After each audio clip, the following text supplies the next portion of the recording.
comme nous, vous avez suivi ces derniers jours, surtout sur les réseaux sociaux, toutes les agitations auxquelles nous assistons, où beaucoup de gens prêtent des paroles et des actes, et même des déplacements au candidat Sébastien Germain à Javon, en vue d'un éventuel ralliement au second tour à tel ou tel autre. Alors, je voudrais, au nom du candidat, dire ici, de façon solennelle, que le candidat Sébastien Germain à Javon n'a pris à ce jour aucune décision concernant un quelconque éventuel ralliement à un second tour. Puisqu'on ne peut parler de ralliement que lorsque on a eu les résultats des élections. Or, il est clair, après la démonstration qui vient d'être faite, qu'il n'y a pas encore eu de proclamation de résultats des élections. Il n'y a eu que des tendances qui ont été basées sur des appels reçus des arrondissements, des coordonnateurs d'arrondissement, lesquels résultats communiqués ne sont pas en concordance avec les chiffres que nous avons à notre disposition. Ensuite, la Sénat a été claire sur le fait que, jusqu'à présent, ils n'ont pas encore dépouillé les résultats des Béninois de l'extérieur, qui constituent quand même plus de 42 000 personnes, dont les plus forts taux sont au Nigeria, en Côte d'Ivoire et au Gabon. Et dans ces trois pays, il nous est revenu que c'est le candidat Sébastien Germain à Javon qui est en tête dans ces trois pays à forte concentration d'électeurs.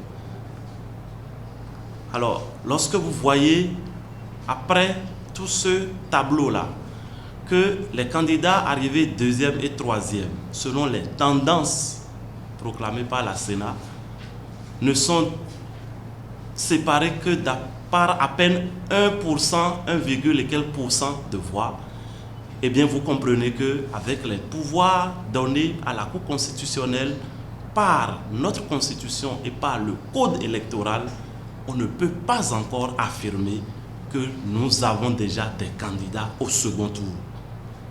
Et tant que nous n'avons pas les candidats au second tour, il ne peut pas y avoir de négociation, il ne peut pas y avoir de ralliement. Donc je voudrais, au nom du candidat Sébastien Germain à Javon, inviter tous les sympathisants et tous ceux qui ont voté pour le candidat à Javon à rester sereins et patients. Patients jusqu'à ce que la Cour constitutionnelle, seule institution habilitée à donner les résultats des élections, le fasse. Et après cela, le candidat à Javon, en concertation avec tous ses soutiens, et après avoir pris l'avis des uns et des autres, va se prononcer sur ce qu'il aura à faire.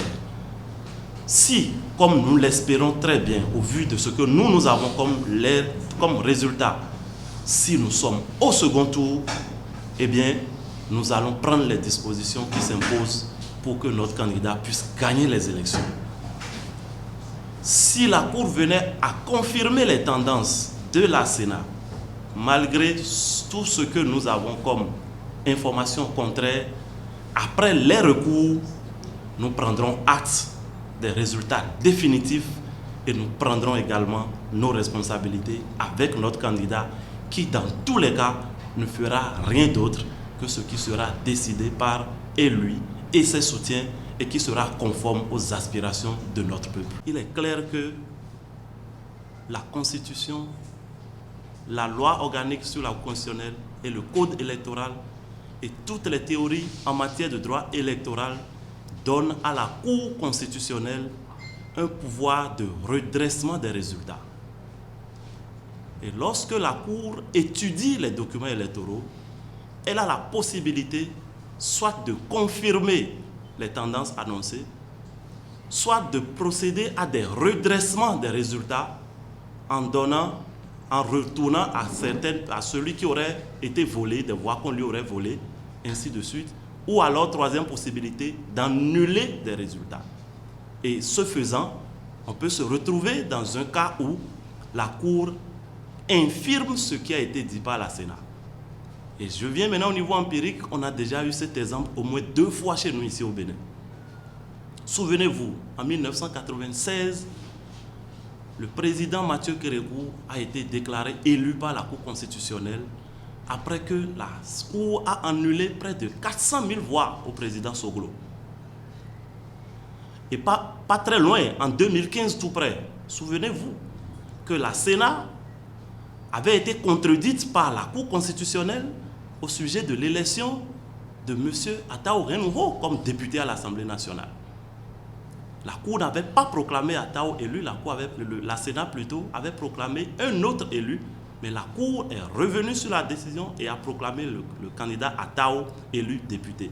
Ça veut dire que la Cour peut bel et bien contredire les tendances données par la Sénat si après le travail que la loi et la Constitution l'autorisent à faire, il s'avérait qu'elle devait faire des redressements qui devaient aboutir à cela. Donc, encore une fois, restons sereins, restons patients, attendons la décision de la seule institution habilitée à donner les résultats et à la suite de cela, nous aviserons et vous saurez la position du candidat Sébastien Aja.